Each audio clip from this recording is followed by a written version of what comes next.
Hi everybody, it's Stuart Hillard here and welcome back to my YouTube channel. Now, if you haven't already, please make sure you subscribe to the channel and click the notifications bell so that you always know when I've got a new video posted. Now, I don't know about you, but I love to make handmade gifts for friends and family for special occasions, or just because.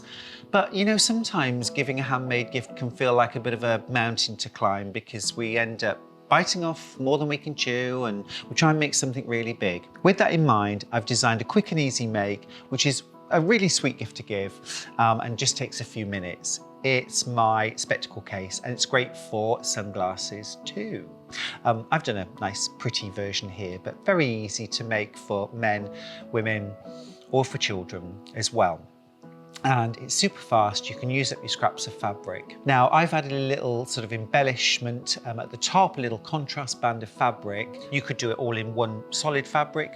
You could add some machine embroidery. You could add some applique as well if you wanted to. Use your most fun fabrics as well to make it just a bit more playful. So let me show you what you're going to need. It isn't much. So for the lining of your spectacle case, you're going to need 2 rectangles of fabric. And these are 4.5 inches by 7.5 inches. Okay, and you need 2 of those.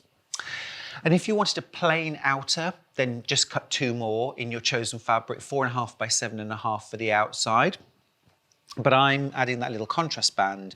So my lower half of my spectacle case is 4.5 by 6.5, and then a little contrast band for the top, which is 4.5 by 1.5 inches. Okay, play around with the proportions of that, but I've designed this to fit sort of standard spectacles or sunglasses. And I've used a nice bit of Tula pink fabric, which I love. There's always something interesting going on in her fabrics. So the first thing that you're going to want to do is to sew your little contrast band to the top edge of your fabric. And I'm going to use a 1/4 inch seam allowance to do that. And of course I need 1 for the back as well. So I'll grab that and do exactly the same. Just make sure if you're using a directional fabric that you take that into account when you're cutting out your pieces. And once you've got those stitched, you can give them a little press and then push those pieces of fabric back. I've pushed my seam allowances towards that contrast band, but if you're using a lighter fabric, you might want to press your seam allowance away from them. Doesn't really matter. Either will do. So I've added that contrast band. What I'm going to do next, I've got a couple of pieces of Bosal Inar Form. Bosal Inar Form is one of my hero products. I absolutely love it. And I particularly like the single-sided fusible. So I've got the fusible side. You can tell which is the fusible side because it looks a bit shiny and it's a bit rough. The non-fusible side is like a sort of tricot lining. It's almost like felt on the other side.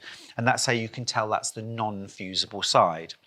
So what I'm going to do is put the right side of my spectacle case facing up onto the fusible side. And then I'm just going to use minimal heat just to attach that fabric.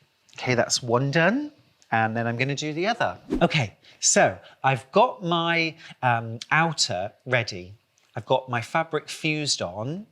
Nice idea just to add maybe a little bit of top stitching, a little bit of quilting here. So I'm going to do that. So I'm just going to sew really close to the seamed edge. And I always think a couple of lines looks better than one.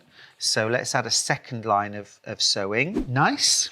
And then I'm going to do the same thing on the other. Right then, so top stitching is done. And that's my outer spectacle case made. Told you it was quick.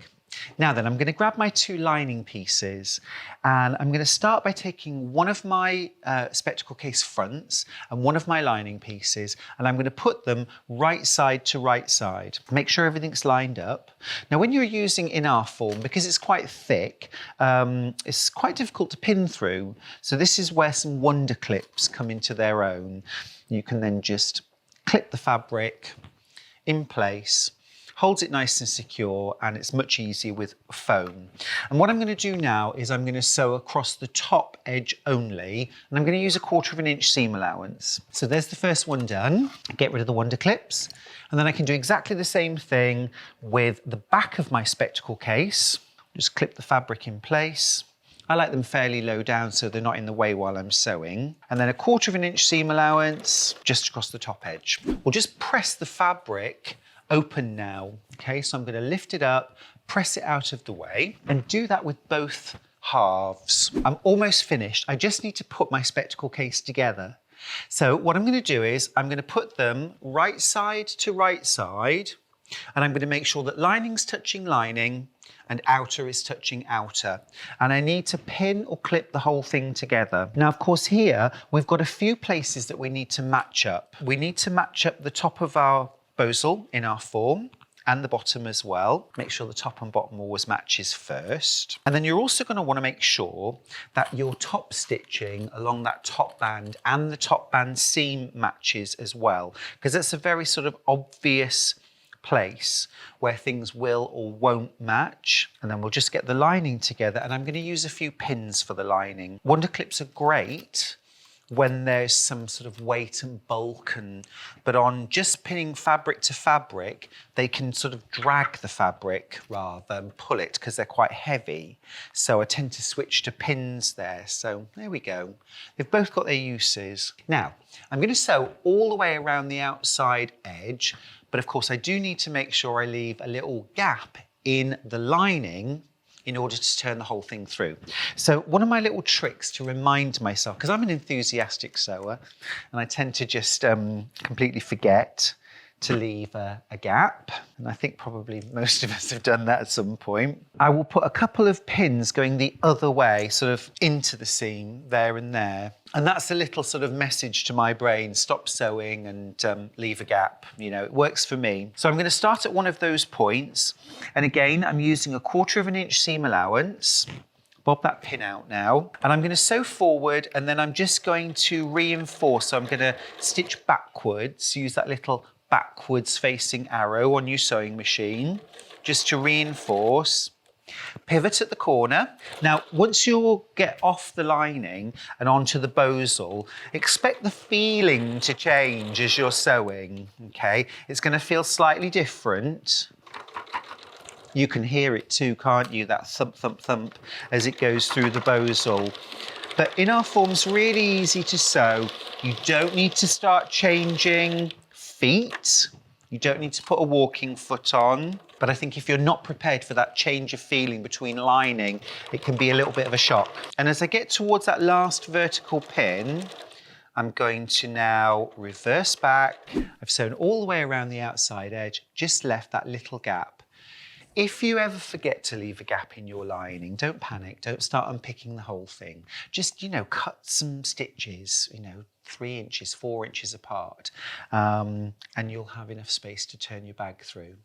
Now, one thing I do like to do when I'm using in our form, it's quite bulky at the corners, so I'm just going to clip a little bit of those corners off, just down the bottom.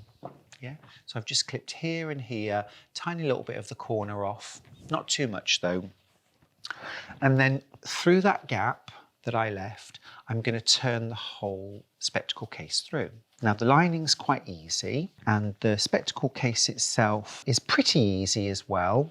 The thing to do is just to squidge all of that bosal down. And so long as you've used nice short stitches when you were constructing, your seams aren't going to pop open. I'm going to grab my trusty chopstick and I'm just going to go through that little gap that I left and push out the corners. Use that to help you push those corners out. So it should look something like this. So now all the right side of the fabric is on the outside. Give it a little press at this point. And now we just need to deal with the opening. Okay, so what I'm going to do is just bring those raw edges, tuck them in so it's nice and flat. I'm going to grab a little pin. Now you could grab your hand sewing needle and hand sew that gap closed. I'm just going to grab my sewing machine and I'm going to stitch really close to that edge just to close that gap. Just maybe reinforce at the start and finish as well, just so those stitches don't pop open, and sew to the end and reinforce. And then the last job is just to tuck that lining inside. And again, just to be able to get down in there, grab a chopstick or a point turner or something like that and just push everything in. Now really on something of this size, it's pretty difficult to try and do any top stitching around the top. So I settle on just a good press, and there we go. We're finished. There's my quick and easy spectacle case, and that bosal even sort of has that kind of slightly pops open so that you can pop your specs in, and then they're held nice and secure, nicely padded and really giftable. I hope you've enjoyed this tutorial for my easy spectacle case from Stuart Hillard Makes, and you'll like and subscribe to the channel and add a comment, and don't forget of course to show me pictures of your makes, especially if you've made something from the channel. Until next time, happy making, and I'll see you next time.